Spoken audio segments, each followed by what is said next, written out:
आगाज करेंगे कुछ अहम और बड़ी खबरों के साथ। लखनऊ में सीएम योगी आदित्यनाथ ने वित्तीय स्वीकृति प्रक्रिया, डिजिटल सुधारों और परियोजनाओं की मॉनिटरिंग की समीक्षा की है। मुख्यमंत्री ने निर्देश दिए कि फाइल मूवमेंट तेज होना चाहिए, टेक्नोलॉजी का बेहतर इस्तेमाल किया जाना चाहिए और विकास परियोजनाएं तय वक्त पर पूरी होनी चाहिए। उन्होंने कहा कि पारदर्शिता और जवाबदेही से ही गुड गवर्नेंस मजबूत होगा।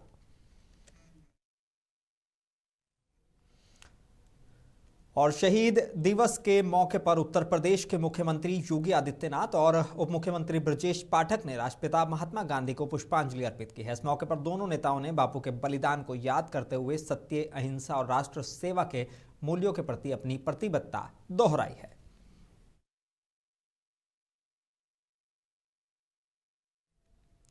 उत्तर प्रदेश के पूर्व मुख्यमंत्री और समाजवादी पार्टी के अध्यक्ष अखिलेश यादव ने जाति आधारित जनगणना का मुद्दा एक बार फिर छेड़ दिया। उन्होंने कहा कि सरकार के जनगणना गजट नोटिफिकेशन में जाति आधारित जो कॉलम है वो भी होना चाहिए।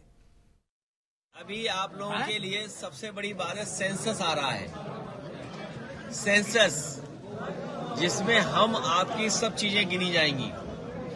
कई सवाल उसमें हैं, हम उसमें सवाल और जुड़वाना चाहते हैं। सेंसस जो होगा उसमें पहला सवाल मैं जुड़वाना चाहता हूं, सरकार से मेरी मांग है कि जाति जनगणना हो, जाति की आबादी क्या है उसकी गणना हो। बैकवर्ड, दलित, पिछड़े, आदिवासी, जो भी जितनी जातियां हैं, अगड़ी पिछड़ी, सबकी जातियों की गिनती हो सेंसस में। नंबर 1।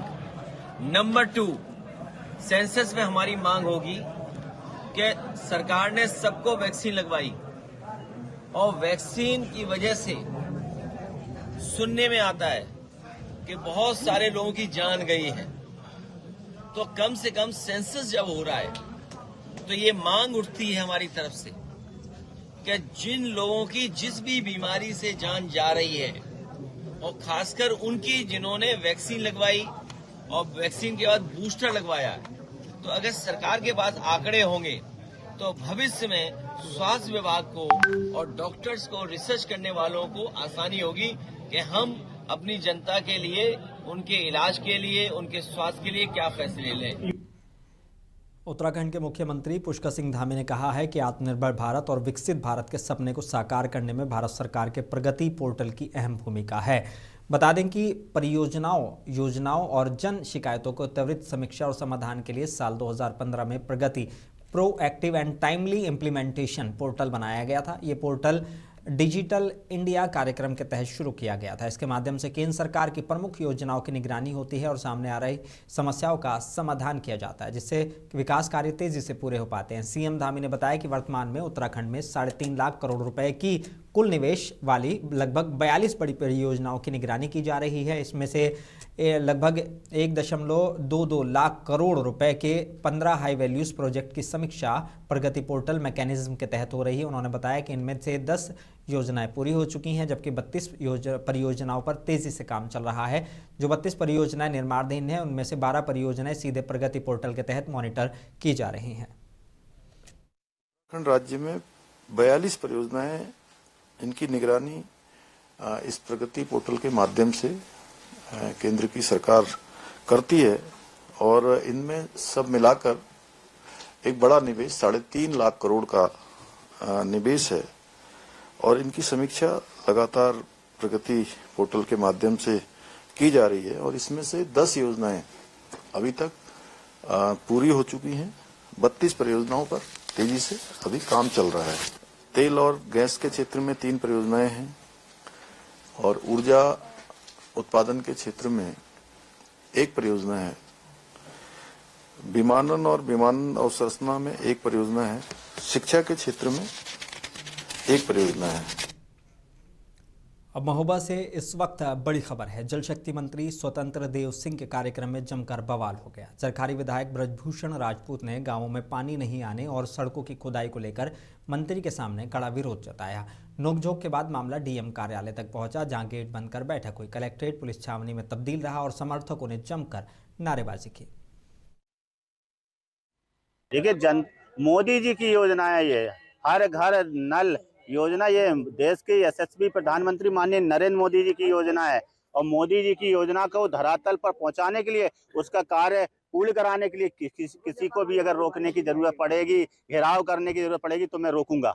ये जनता की समस्या का समाधान करने के लिए मुझे जनता ने चुना है, पार्टी ने मुझे टिकट दिया, जनता की सेवा करने के लिए टिकट दिया है। और जनता की सेवा करने के लिए अगर किसी को भी रोकना पड़े, धरना देना पड़े, तो ये मेरा कर्तव्य है और मैं अपने कर्तव्य से पीछे नहीं हटूंगा। क्या क्या समस्या आ रही थी नहीं, ये लगातार हम लोग पत्राचार कर रहे हैं। नमामि गंगे की योजना लगभग 6 साल से चल रही है और अभी तक कार्य पूर्ण नहीं हुए हैं। गाँव में सड़कें खुदी पड़ी हैं, जो पाइपलाइन डाली है उनमें लीकेज है, जल भराव है, टंकियां चू रही हैं। ऐसी तमाम समस्याएं हैं जिसको लेकर आज हम लोगों ने मंत्री जी को अवगत कराया है। क्या आश्वासन मिला? आश्वासन उन्होंने 20 दिन का समय मांगा है। 20 दिन के अंदर उन्होंने कहा है कि ये सारे गांव दुरुस्त होने चाहिए। दिल्ली में यूजीसी 2026 इक्विटी रूल्स पर सुप्रीम कोर्ट की रोक को लेकर नगीना से आज़ाद समाज पार्टी के सांसद चंद्रशेखर आज़ाद ने सरकार पर सवाल उठाए। उन्होंने कहा कि कोर्ट का सम्मान है, लेकिन अगर सरकार मजबूती से पक्ष रखती तो शायद स्टे नहीं लगता। चंद्रशेखर आज़ाद ने आरोप लगाया कि सरकार की कमजोरी और ढुलमुल रवैये से हाशिए के वर्गों के हितों की नुकसान पहुंचा है।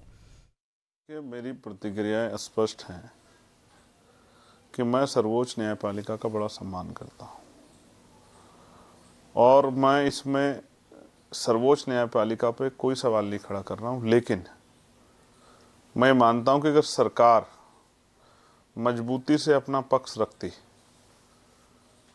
और जो गाइडलाइन बनी है उनमें स्पष्टता होती कि उस तरह से कोर्ट में जाते ही वो एक दिन भी नहीं टिक पाती, वो इतनी मजबूत होती कि कोर्ट को उनको स्टे करने से पहले कई बार सोचना पड़ता, तो सरकार की कमजोरी और गैर जिम्मेदारी की वजह से जो बहुत महत्वपूर्ण गाइडलाइन थी, जो बननी चाहिए थी,